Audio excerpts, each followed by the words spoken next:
Hello viewers, welcome to flavour and fest by Nafisa. আশা করছি সকলেই ভালো আছেন। ক্রিসমাস চলে এসেছে, সবাইকে প্রথমেই জানাচ্ছি মেরি ক্রিসমাস। আর ক্রিসমাস মানেই হলো ফ্রুট কেক। বাজারে নানান ধরনের ফ্রুট কেক পাওয়া যাচ্ছে, তো একদম মার্কেটের মতো সফট ময়েস্ট ফ্রুট কেক যদি বাড়িতেই বানিয়ে ফেলা যায় তাহলে কেমন হয়। তো আজকে নিয়ে এসেছি একটা ডিম ছাড়া, ওভেন ছাড়া, অ্যালকোহল ছাড়া খুব সহজ পদ্ধতিতে বানানো একটা ফ্রুট কেকের রেসিপি। তো চলুন দেখে নেওয়া যাক। আর চ্যানেলের নতুন বন্ধু হলে রিকোয়েস্ট করব চ্যানেলটাকে সাবস্ক্রাইব করে পাশে থাকা নোটিফিকেশন বেলটাতে ক্লিক করে দেবেন, যাতে আমাদের পরবর্তী ভিডিওর আপডেটগুলোর নোটিফিকেশনটা ফ্রিতে সবার আগে পেতে পারেন। তো শুরু করছি। এখানে একটা বাটিতে প্রথমে নিয়ে নিচ্ছি কিছু ড্রাই ফ্রুটস। নিয়ে নিলাম 1/4 কাপ পরিমাণ টুকরো করা খেজুর, 1/4 কাপ ক্র্যানবেরি, 1/4 কাপ নিয়ে নিচ্ছি টুকরো করা চেরি, কালো আঙ্গুর নিয়ে নিচ্ছি 1/4 কাপ, টুটি ফ্রুটি নিয়ে নিচ্ছি 1/4 কাপ। এখানে সব ড্রাই ফ্রুটসগুলোই আমি 1/4 কাপ করেই নিয়ে নিচ্ছি। এরপর নিয়ে নিচ্ছি কাজু টুকরো করা 1/4 কাপ, পেস্তা এটাও একটু টুকরো করে নিয়েছি 1/4 কাপ, আর নিয়ে নিচ্ছি আমন্ড। এছাড়া আপনারা অন্য যে কোনো ড্রাই ফ্রুটসও ইউজ করতে পারেন, বা এর মধ্যে থেকে যেটা অপছন্দ সেটা স্কিপও করতে পারেন। অ্যাপ্রিকট বা মোরব্বাও এর মধ্যে দেওয়া যেতে পারে। এবার এর মধ্যে 1 কাপ দিয়ে দিলাম মিক্সড ফ্রুট জুস। আমরা এখানে মিক্সড ফ্রুট জুসটা ইউজ করেছি, আপনারা চাইলে অরেঞ্জ জুস বা অ্যাপেল জুস দিয়েও এই ড্রাই ফ্রুটসগুলো সোক করতে পারেন। এবার এটাকে 2 ঘন্টা সোক করে রেখে দেব। এর মাঝে আমরা কেক টিনটাকে প্রিপেয়ার করে নেব। তার জন্য একটা 8 ইঞ্চি ডায়ামিটারের কেক টিনে একটু অয়েল গ্রিস করে নিচ্ছি। ভালোভাবে অয়েল গ্রিস করা হয়ে গেলে একটা বাটার পেপার দিয়ে দিচ্ছি। তবে আপনারা যদি বাটার পেপার দিতে না চান সেক্ষেত্রে একটু ময়দা ডাস্ট করে নিতে পারবেন। তো নিচে এবং সাইডেও এইভাবে বাটার পেপার লাগিয়ে নিচ্ছি। এতে কেকটা খুব সুন্দরভাবে সহজেই ডিমোল্ড হয়ে যাবে। বাটার পেপারের উপরেও একটু অয়েল গ্রিস করে নিচ্ছি। এইভাবে কেক টিনটাকে প্রিপেয়ার করে সাইডে রেখে দেব। এর মাঝে আমরা ক্যারামেলটাকে করে নেব। তার জন্য ওভেনে একটা কড়াইতে নিয়ে নিলাম 3/4 কাপ পরিমাণ চিনি। গ্যাসের ফ্লেমটাকে মিডিয়াম টু হাইয়ের দিকে রেখে চিনিটাকে ক্যারামেলাইজ করে নেব। দেখুন চিনিটা মেল্ট হতে শুরু করেছে। আস্তে আস্তে এটা একটু ব্রাউন কালার চলে আসবে। এটাতে দেখুন অনেকটা মেল্ট হয়ে গেছে। এটা করতে 5 থেকে 7 মিনিট টাইম লাগবে। তো আমাদের ক্যারামেলটা রেডি হয়ে গেছে। এবার এর মধ্যে 1/2 কাপ পরিমাণ জল অল্প অল্প করে দেব। এই পর্যায়ে গ্যাসের ফ্লেমটাকে একদম কমিয়ে দিয়েছি। আপনারা চাইলেও বন্ধও করে দিতে পারেন, কারণ এই পর্যায়ে একটু সাবধানতা অবলম্বন করতে হবে, না হলে ছিটকে গায়ে লাগতে পারে। তো সেই জন্য গ্যাসের ফ্লেমটাকে অফ করে দিলেও অসুবিধা নেই। তো আমি একদম কমিয়ে দিয়েছি। কমিয়ে দিয়ে এটাকে ভালোভাবে 1/2 কাপ জলের মধ্যে এটাকে ক্যারামেল ওয়াটার বানিয়ে নিচ্ছি। আমাদের ক্যারামেলটা প্রায় রেডি হয়ে গেছে। ক্যারামেল এইভাবে তৈরি করে কেকে ইউজ করলে কেকে খুব সুন্দর একটা কালার আসে।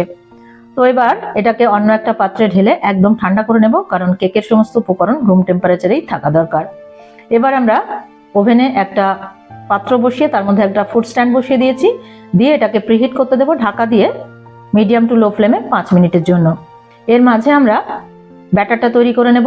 তার জন্য 1/4 কাপ পরিমাণ দুধে 1/4 কাপ পরিমাণ কুকিং অয়েল দিয়ে ভালোভাবে মিক্স করে নিচ্ছি। আমরা এগলেস বানাচ্ছি কেকটা, সেই জন্য আমরা কোনো ডিম ইউজ করছি না।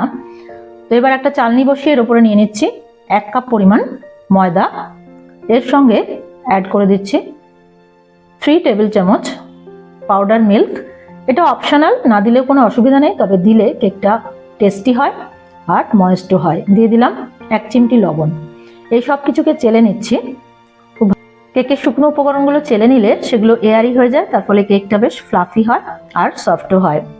এবার কাট অ্যান্ড ফোল্ড মেথডে এইভাবে মিক্স করতে থাকবো।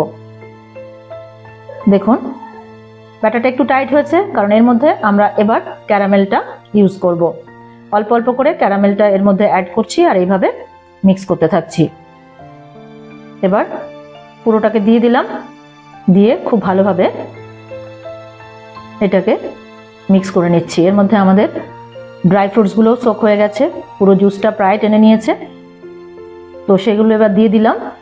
দিয়ে আবারও খুব ভালোভাবে মিক্স করে নিচ্ছি। এই পর্যায়ে আমরা 1 টিস্পুন এলাচ আর দারচিনি পাউডার ইউজ করেছিলাম, তবে সেই ভিডিওটা কোনোভাবে মিস হয়ে গেছে। আপনারা 1 টিস্পুন এলাচ দারচিনি পাউডার দিয়ে নেবেন। এবার দিয়ে দিলাম 1 টিস্পুন বেকিং পাউডার আর 1 টিস্পুন বেকিং সোডা। এটা দিয়ে ভালোভাবে মিক্স করে নিচ্ছি। আমাদের ব্যাটারটা অলমোস্ট রেডি হয়ে গেছে। বেকিং পাউডার আর বেকিং সোডাটা দিয়ে মিক্স করার পর ব্যাটারটা কিন্তু বেশিক্ষণ রেখে দেওয়া যাবে না, সঙ্গে সঙ্গে কেক মোল্ডে এটাকে ট্রান্সফার করে দিচ্ছি। যে কেক মোল্ডটা প্রিপেয়ার করা ছিল সেটাতে ট্রান্সফার করে দিলাম, দিয়ে কয়েকবার ট্যাপ করে নিচ্ছি যাতে এর মধ্যে কোনো এয়ার বাবলস থাকলে সেগুলো চলে যেতে পারে। এবার ওপর থেকে একটু ডেকোরেশন করে দিচ্ছি কাজু দিয়ে। তবে এই ডেকোরেশনটা করার পর আমাদের কিন্তু আরও একবার ডেকোরেশন করতে হবে কেকটা যখন বেক করতে দেব তার আধ ঘন্টা পর, কারণ এখন যে ডেকোরেশনটা করছি সেটা কেকটাকে বেক করতে দেওয়া হয়ে গেলে যখন ফুলে উঠবে তখন কিন্তু এগুলো সব ভেতরে চলে যাবে।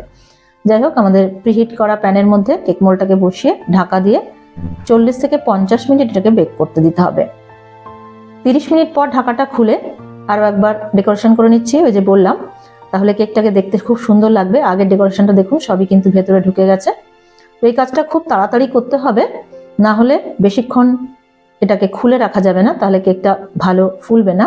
যেহেতু আমাদের কেকটা পুরোপুরি বেক হয়নি সেই জন্য এই কাজটা খুব তাড়াতাড়ি করতে হবে।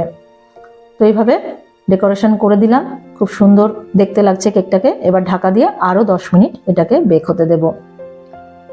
দেখুন 10 মিনিট পর ঢাকাটা খুললাম, খুলে দেখুন নাইফ দিয়ে চেক করে নিচ্ছি, নাইফটা একদম ক্লিন বেরোচ্ছে, তার মানে আমাদের কেকটা খুব ভালোভাবে বেক হয়ে গেছে। কেকটা টোটাল বেক হতে প্রায় 50 মিনিটের মতো সময় লাগলো। এবার এটাকে নামিয়ে একদম ঠান্ডা করে নেব। ঠান্ডা করার পর একটা প্লেটের উপরে এইভাবে ডিমোল্ড করে নিচ্ছি। দেখুন যেহেতু বাটার পেপার দেওয়া সেজন্য খুব সহজেই ডিমোল্ড হয়ে গেল। এবার বাটার পেপারটাকে সরিয়ে দিচ্ছি, সাইড থেকেও বাটার পেপারটাকে সরিয়ে দিচ্ছি। দেখুন দারুণ সুন্দর সফট এবং ময়েস্ট কেক তৈরি হয়ে গেছে, দেখেই টেম্পটিং লাগছে না? এবার এটাকে সোজা করে কেটে দেখিয়ে দিচ্ছি, দেখুন কত সুন্দর সফট এবং ময়েস্ট কেক তৈরি হয়ে গেছে। তো আপনারা বাড়িতে এইভাবে একবার ট্রাই করুন, কেমন হলো কমেন্ট করে জানাতে ভুলবেন না। আর আজকে ভিডিও ভালো লেগে থাকলে প্লিজ একটা লাইক করবেন, ফ্রেন্ডস আর রিলেটিভদের মধ্যে অনেক অনেক শেয়ার করবেন, আর চ্যানেলটাকে সাবস্ক্রাইব করে আমাদের পাশে থাকার অনুরোধ রইল। Thank you so much for watching. আবার সবাইকে মেরি ক্রিসমাস, বাই।